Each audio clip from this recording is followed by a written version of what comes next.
Hey hi everyone, இன்னைக்கு நம்ம ASIC Gel Pulse 16 தான் அன்பாக்ஸ் பண்ணி ஒரு 10 கிலோமீட்டர் ரன் பண்ணி அது எப்படி இருந்துச்சுன்றத ஃபுல்லாக டீட்டெயிலாக பார்க்க போகிறோம். இது அவங்களோட entry level max cushion daily trainer சொல்லலாம்.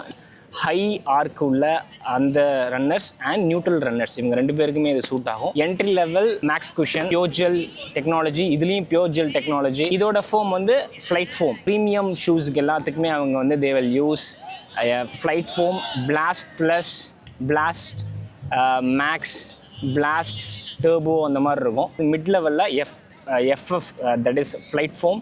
15th வெர்ஷன் வந்து லெஸ் தென் 5000க்கு போகுது. இதுக்கும் 15க்கும் பெரிய டிஃப்ரென்ஸ் இல்லை. இது வந்து 250 கிராம் தான். இது ப்ராப்பர் ரன்னிங் ஷூ. இதில் யூஸ் பண்ணியிருக்க எல்லா மெட்டீரியலுமே ரன்னிங் ஷூக்காகவே கண்டுபிடிச்ச மெட்டீரியல்ஸ் தான். அதெல்லாம் யூஸ் பண்ணி 250 கிராமில் கொடுத்துருக்குறாங்க. 15th வெர்ஷனில் கொஞ்சம் திக்காக இருக்கும், கொஞ்சம் பிளாஸ்டிக்காக இருக்கும். இது வந்து ரொம்ப சாஃப்டாக லைக் சாக்ஸ் லைக் மாதிரி இருக்கும்னு வச்சுக்கோங்களேன். ஹீல் வந்து சாஃப்டாக இருக்குது. 4 ஃபுட்லேயும் கொடுத்துருக்காங்க. ஹீலில் 35, 4 ஃபுட்டில் வந்து 27 8 மில்லிமீட்டர் ட்ராப்பு. 4 ஃபுட்டில் 27 வந்து அப்சல்யூட்லி ஃபைன். நல்லா பயங்கர ப்ரொடெக்ஷன் தரும்.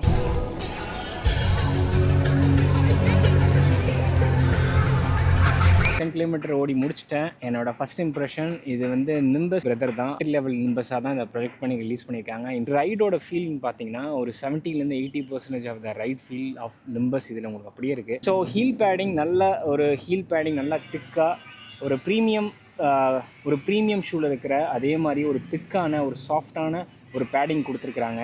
அண்ட் ஹீல் கவுண்டரும் வந்து நல்லா ஸ்ட்ராங்கான ஒரு ஹீல் கவுண்டர். ஒரு நியூட்ரல் ரன்னர் அண்ட் ஒரு மைல்டு பொன்னேட்டருக்கு எந்த மாதிரியான ஸ்டிஃப் ஹீல் கவுண்டர் வேணுமோ அந்த லெவலில் தான் அவங்க வச்சுருக்குறாங்க.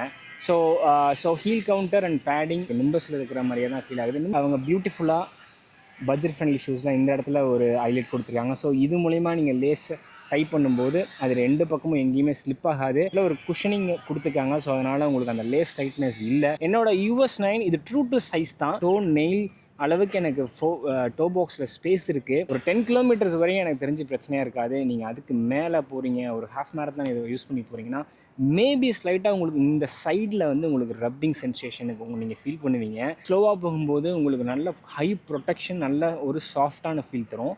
அதே மாதிரி கொஞ்சம் ஸ்பேஸை பிக்கப் பண்ணும்போது உங்களுக்கு ஸ்லைட்டாக உங்களால் அந்த எனர்ஜி ரிட்டர்னை உங்களால் ஃபீல் பண்ண முடியும். லைட் வெயிட் அண்ட் நேரோ ஃபீட்டாக இருக்கீங்க அப்படின்னா உங்களோட ட்ரூ டு சைஸே போய்க்கலாம். பட் இப்போ நீங்கள் ஸ்லைட்டாக ஹெவியராக இருக்கீங்க, உங்களோட ஃபுட் வந்து ஒய்டராக இருக்குது, இந்த ரெண்டு செக்மெண்ட்டில் இருக்கீங்கன்னா I'll suggest to go half size higher from your usual running shoe size. நீங்கள் நேரோ ஃபீட் அண்ட் ரொம்ப லைட் வெயிட்டாக இருக்கீங்க அப்படின்னா உங்கள் யூஷுவல் சைஸே போய்க்கலாம். 5000 கீழே உங்களுக்கு கிடச்சுன்னா I'll recommend highly. Thank you so much for watching this video. Be running. Peace.